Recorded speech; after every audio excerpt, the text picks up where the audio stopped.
So it's early March in Middle Tennessee, and most gardeners have already started or are thinking about starting seeds for the garden.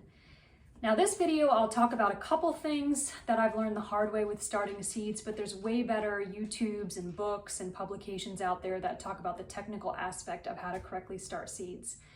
I'll talk about a few things I've learned that I think those authors probably assume you already knew. So what I want to talk about today is really starting the seeds of service.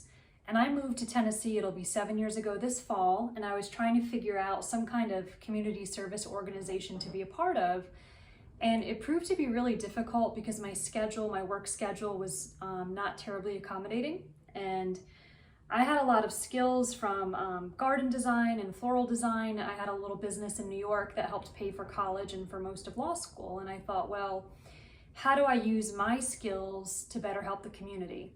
And initially I thought, well, okay, I'll gather flowers from past floral events and repurpose them and donate them before they go bad, or, and bring them to nursing homes. But it proved to be really difficult to go around and collect used arrangements, and you have a very short window in between the time that they were used for an event and the time that they were totally past.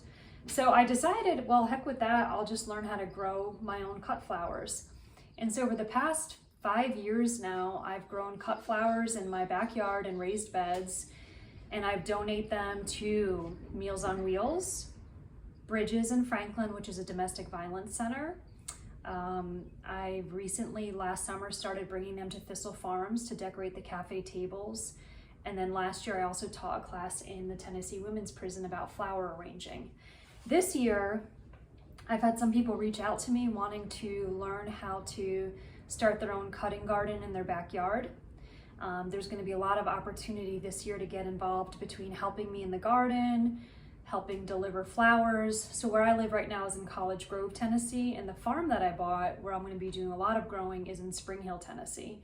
So if you're interested at all, if you're local and you want to get involved, I'd love to link up with you, because part of it's not only about donating these products to the community. And what it is like little mason jars, little tiny things, and they're just filled with really beautiful, pretty easy to grow flowers. And when you think about recipients of Meals on Wheels, right, they're homebound, low-income seniors, and they get their food delivered a couple times a week. But then they also get these little jars of flowers, and that's a message of someone in the community is thinking about you. And it's really wild because sometimes, they'll write me messages back and, like send me little prayer cards, and it's very, very sweet.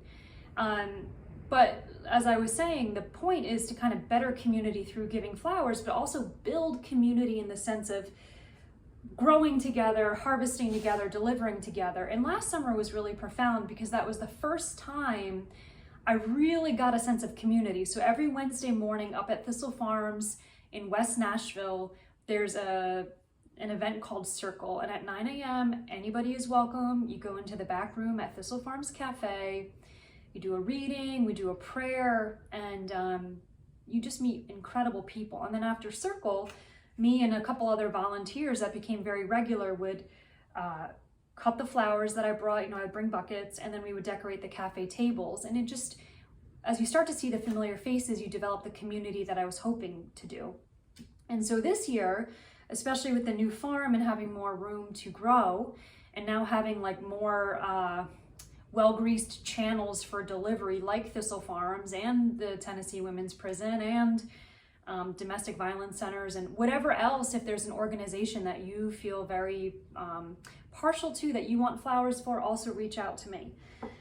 So that's kind of like the sowing seeds of service, forgive the pun, but a lot of my gardening kind of started from that community service project. And yes, I grow vegetables and I grow a lot of funky heirloom things it's just a passion. I just enjoy it. I'm a very curious person, and I grow because it tastes better. But I grow a lot of these flowers. I'd never have them in a jar on my kitchen table. I give them all away because it brings such joy to people.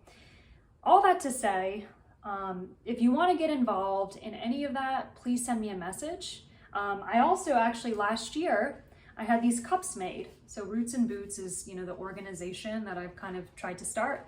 And on the back it says, in his grace, God has given us different gifts for doing certain things well. And that's from Romans. And that's kind of the point here. Like I've learned to be an okay gardener. What are the skills that I've been given and how am I using those to help other people, right? Because anybody can go to a food pantry and scoop out food, and there's nothing wrong with that. Of course, it's admirable, but we also all have our own specific gifts that are unique to us, and how are we using those to help the community?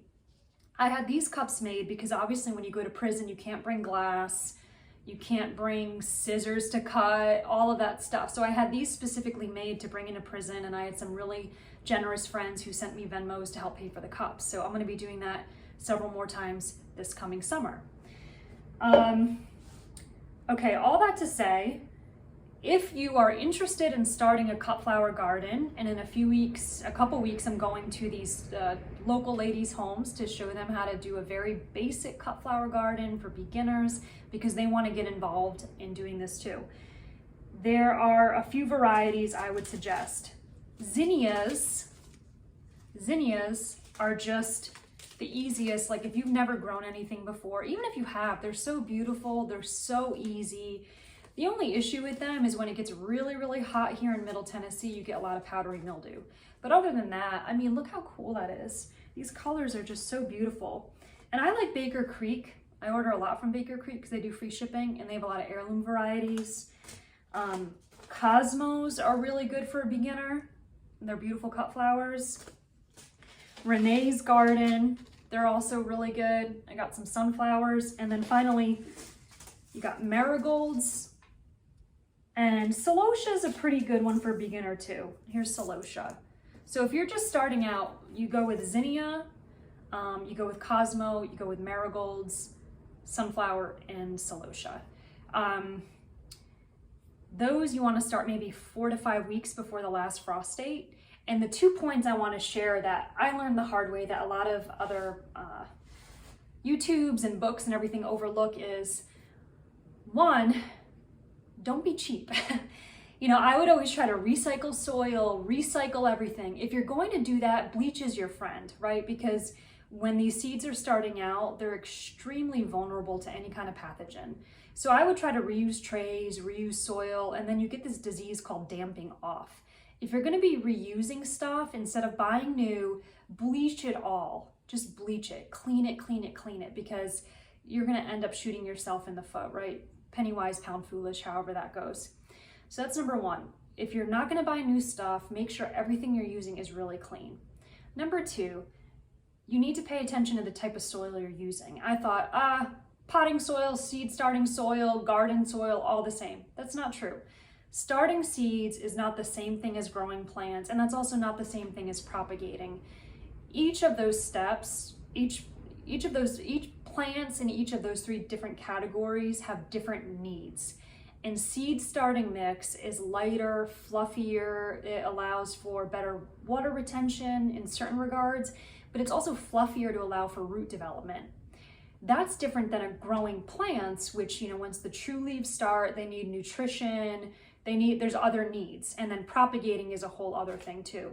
So if you're going to start seeds, either buy new stuff or use bleach, and then also pay attention to the soil. Actually get seed starting soil. I've started to make my own mix because I've been doing this for several years now. If you're new, just get the pack at Home Depot or wherever that says seed starting mix. If you have any questions, any suggestions, please reach out. Like I said, there's way better material out there if you want to actually learn the technical aspects of starting seeds. I'm not going to fool with that. Do you think I have enough seeds? I may have a problem. Step 1, admit. But in any event, I hope to hear from you. I hope this might inspire you to do some things in your own community based on your skills and talents. And like I said, if you want to get involved with growing or harvesting, delivering, arranging, whatever it is, if you're, within however long you want to drive, I'm like just south of Nashville, let me know. Be happy to have you join.